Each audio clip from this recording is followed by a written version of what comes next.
Chegamos com mais uma edição do podcast Quadra Principal. Muitos torneios na Ásia e você confere os resultados e um resumão da semana agora. Começando pelo nosso destaque, o italiano Jannik Sinner, que conquistou o seu 9º título na carreira ao vencer o ATP 500 de Pequim. Sinner venceu na final o russo Daniil Medvedev por duplo 7-6, mas a campanha inteira do Sinner foi fantástica. Venceu o Evans na estreia por 2-1, depois venceu o Yoshihito Nishioka por 2-0, o Dimitrov num jogo bem duro por 2-1.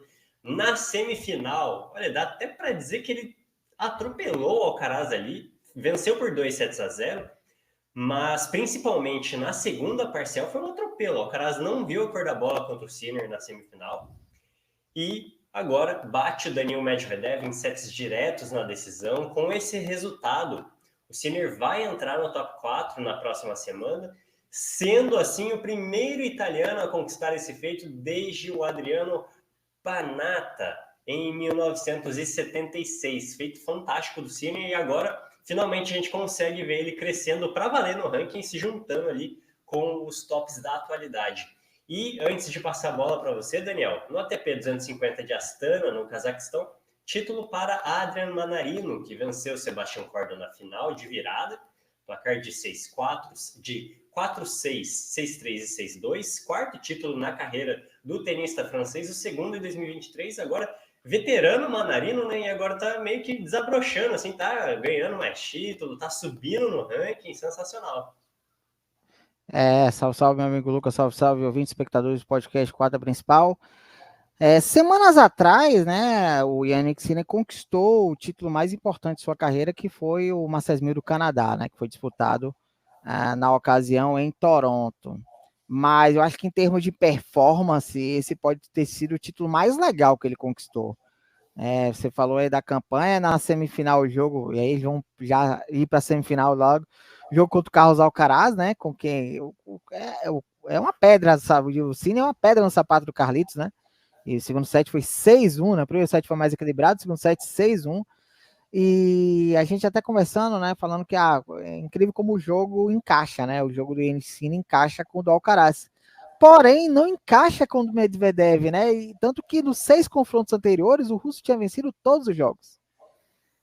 Eu lembro que da final do Masters 1000 de Miami, em que aconteceu a mesma coisa. O Sinner ganhou do Alcaraz na semifinal, e na final ele não jogou mal, mas o Daniil Medvedev não deu chance para ele, né?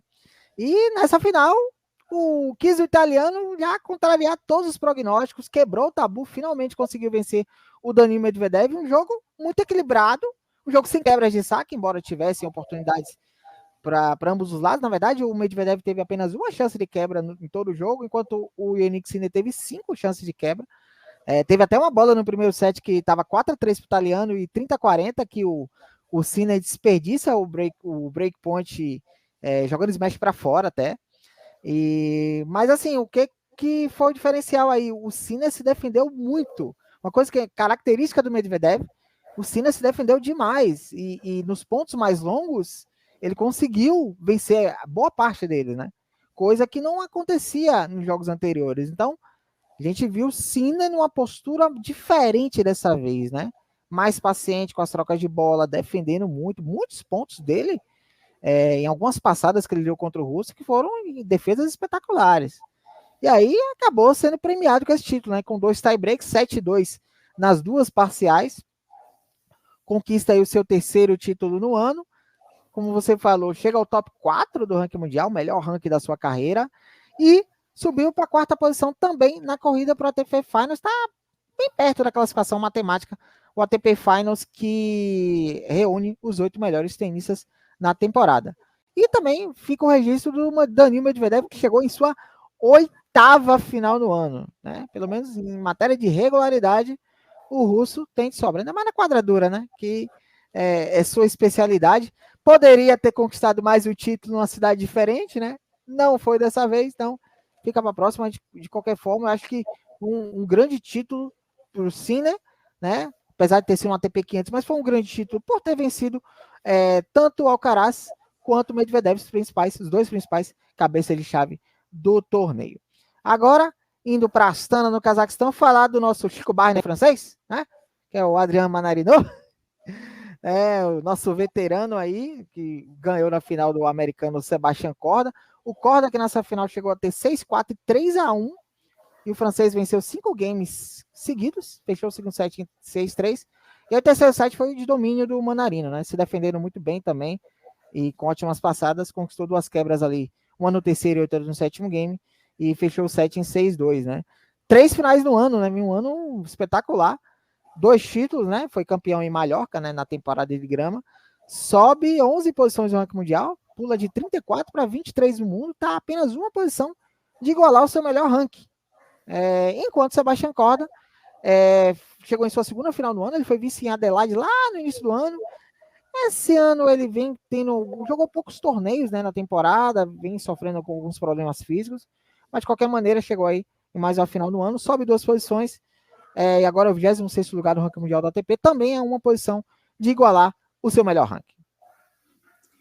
Boa, agora a gente vai passar rapidinho pelos torneios da WTA, porque diferentemente da ATP, os torneios da WTA já terminaram já alguns dias, é que a ATP deu essa atrasada aí por causa do Masters 1000 de Xangai.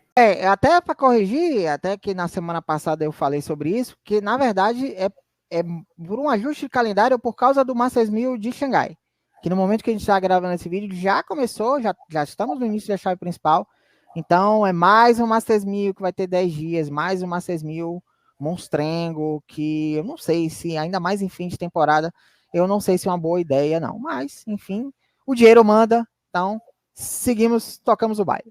Vamos lá. No WTA 500 de Tóquio, título para Verônica Kudermetova, que derrotou a Jéssica Pegula na final por 7-5 e 6-1. Ela teve uma campanha bem interessante, venceu a Iga Swiatek nas quartas de final, venceu sua compatriota Anastácia Pavlyuchenkova na semi, num jogo bem duro, inclusive. E, Daniel, a gente fala bastante da Verônica, a gente vê bastante a Verônica, principalmente aí nos últimos 3 anos, mas ela conquistou apenas o 2º título dela na carreira, tá? Não ergueu um caneco desde 2021 em Charleston, que também é um WTA 500, então igualou aí 2 títulos de WTA 500 para ela. Já no WTA 250 de Ningbo, na China também, aliás, Tóquio, Japão, Ningbo, China, título para Ons Jabeur, 5º em sua carreira, um passeio na final contra a Jana Schneider, mais um torneio muito duro para Ons, viu? Teve muita dificuldade para passar contra a veterana Vera Zvonareva, muita dificuldade contra a argentina Nadia Podoroska. Foi uma prova de fogo para Ons, mas que terminou em título, inclusive foi o primeiro título dela na quadradura. É verdade. Falando da Kudermetova, ela até chegou na final esse ano, aliás, foi o último grande resultado dela antes desse, né? Ela chegou na final em Hertogenbosch. A partir daí entrou numa série de resultados negativos, numa fase aí, né? Mas parece que está voltando a sua boa fase, conquista aí o WTA 500 de Tóquio, segundo título mais importante de sua carreira. Você mencionou a vitória contra a Iga nas quartas de final. Foi a sua 5ª vitória contra a top 10 no ano, né? A sua melhor marca, pessoal, em uma temporada de WTA.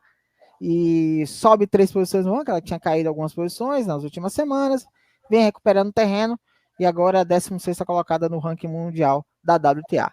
Quanto a Jéssica Pegula, disputou seu primeiro torneio após o US Open, chegou em sua 3ª final do ano, ela foi campeã em Montreal e vice em Doha, e chegou a 4.700 pontos no ano, e com o resultado, com essa campanha, né, nessa semana da capital japonesa, ela é a 5ª classificada para o WTA Finals. Então se junta a Aryna Sabalenka, Iga Swiatek, Elena Rybakina e Coco Gauff. Então essas 5 tenistas já estão classificadas para o WTA Finals, que vai ser disputado em Cancún no final da temporada. Então ainda restam 3 vagas para serem disputadas e quem está na briga por uma dessas últimas vagas, é a tunisiana Ons Jabeur, né? Que chegou em sua 5º título na carreira, o 2º este ano, venceu, né, como você falou, uma final tranquila, né, contra a russa Jana Schneider. A Schneider, por sua vez, 19 anos de idade, uma russa que chegou em sua primeira final de WTA, ela que teve uma grande vitória contra a Petra Kvitova nas quartas de final, e sobe de 85 para 63 do mundo, o melhor ranking carreira. E a coincidência, né, entre Jabeur e Schneider é que as duas tenistas foram derrotadas por Beatriz Haddad Maia em Roland Garros. A Bia que ganhou a Schneider na segunda rodada e ganhou da Ons nas quartas de final. Então fica essa pequena coincidência aí. Bem lembrado, bem lembrado. Inclusive, a gente vai falar na próxima semana sobre Beatriz Haddad Maia mais a fundo, porque ainda está rolando um torneio de duplas e tudo mais, mas Bia foi eliminada do WTA 1000 de Pequim, acabou perdendo na estreia num jogo bem esquisito, assim, contra a italiana Jasmine Paolini, mas na próxima semana a gente traz mais detalhes. O Daniel, antes de encerrar o podcast, bora falar sobre jogos asiáticos. A gente está chegando cada vez mais perto de Jogos Olímpicos, então os Jogos Continentais vão acontecendo. Dessa vez foi os Jogos da Ásia, jogando em casa na cidade de Hangzhou. Os chineses raparam tudo em simples. No feminino, medalha de ouro para Qian Zheng, que venceu na final a sua compatriota Zulin por 6-2 e 6-4. A Zheng, que era a cabeça de chave número 1 do torneio, e seu jogo mais difícil foi na semifinal, contra a filipina Alex Eala, olho nessa jovem tenista, que foi o momento ali, o único set em que a Zheng perdeu no torneio. Já no masculino, vitória do Zhigzhen Zhang, cabeça de chave número 1 também, contra o japonês Yosuke Watanuki, cabeça de chave 2. Foi uma final aí de 1 contra 2, assim como foi no feminino também. Placar de 6-4 e 7-6. E, Daniel, os favoritos fizeram a festa nos Jogos Asiáticos, hein? Medalha de ouro dupla aí para os chineses. É verdade. Por que a gente está falando, resolveu falar de Jogos Asiáticos? Porque foram a competição de simples distribuía vagas olímpicas para os campeões. Então, nós já temos 2 vagas olímpicas distribuídas para o tênis, né, na competição de simples. Então, explicando aqui para o nosso ouvinte espectador do podcast quadra principal. O Zheng e o Zhang, a Zheng e o Zhang, né? Parece dupla sertaneja. A Zheng e o Zhang já estão, digamos assim, pré-classificados para os Jogos Olímpicos de Paris, né? Mas, claro, tem algumas condições aqui. Desde que eles terminem no top 400 do ranking mundial, isso vai acontecer, né? A Zheng está no top 30 e o Zhang está no top 100 do ranking da ATP, então isso vai acontecer. E também ele está dentro das cotas ali de 4 por país, né? Então, certamente no tênis feminino de simples, a China vai preencher as 4 cotas. Hoje a Zheng é a número 1 da China, né? E o Zhang também é o número 1 da China no tênis masculino. Então, certamente os dois devem confirmar, carimbar o passaporte para Paris. O ranking olímpico fecha após Roland Garros do ano que vem. E você mencionou a campanha da Zheng, né? Que ela derrotou a filipina Ayala na semifinal. E tem um dado histórico aqui, né? Que a Ayala se tornou a primeira tenista filipina a ganhar uma medalha em Jogos Asiáticos após 61 anos. E você falou olho nela, ela foi campeã juvenil do US Open no ano passado, né? Então, E o Daniel, ainda foi medalhista de bronze em duplas mistas ainda nos Jogos Asiáticos. Então foi medalha dupla aí para ela. Exatamente. E o Zhang também perdeu apenas um set, né, no torneio, nas quartas de final, para o Sumit Nagal, né? Então, por indiano Sumit Nagal. Foi uma competição em que os favoritos realmente não tiveram tantas dificuldades assim. Daqui a algumas semanas vai começar os Jogos Pan-Americanos de Santiago, no Chile, em que os finalistas das chaves de simples, tanto feminino quanto masculino, também ganharão as vagas olímpicas. E eu imagino que o Pan-Americano vai ser muito mais disputado que os Jogos Asiáticos, eu acredito. E os representantes brasileiros, né, na competição serão, no feminino, a nossa medalhista olímpica Laura Pigossi, Carol Meligeni e a Luísa Stefani, né, que vai jogar as duplas. A gente ainda não sabe se vai jogar com a Laura ou com a Carol Meligeni. A Luísa Stefani tem medalha com as duas, né? Foi medalhista olímpica com a Laura Pigossi, foi medalhista pan-americana com a Carol Meligeni. Enquanto no masculino, os representantes brasileiros serão Marcelo Demoliner, na duplas, Thiago Monteiro e Gustavo Eide. O Gustavo Eide, que conquistou a vaga pan-americana por ter sido medalhista de prata nos Jogos Sul-Americanos. O Eide, que nessa semana foi finalista do Challenger de Bogotá, né, a primeira final de Challenger de sua carreira. Infelizmente, acabou não disputando a final, né? Perdeu ali por WO, por problemas estomacais, mas de qualquer maneira, atingiu o melhor ranking de sua carreira número 232 do mundo. Isso aí, estamos bem otimistas com a possibilidade aí de classificações olímpicas, pegar pódio aí com essa equipe brasileira no tênis. Fica ligado, dia 20 de outubro começa os Jogos Pan-Americanos e a gente vai trazer aqui os detalhes, quando sair a chave, tudo direitinho para você ficar bem informado, beleza? A gente encerra aqui essa edição do podcast Quadra Principal. Hoje um podcast um pouquinho mais curto. Esse que vos fala está um pouquinho doente, então vai estar meio esquisita, mas enfim. Quero agradecer você que ficou aqui com a gente até o final. E na próxima semana a gente fala muito mais sobre tênis. Valeu, Daniel, pela parceria e até a próxima, galera.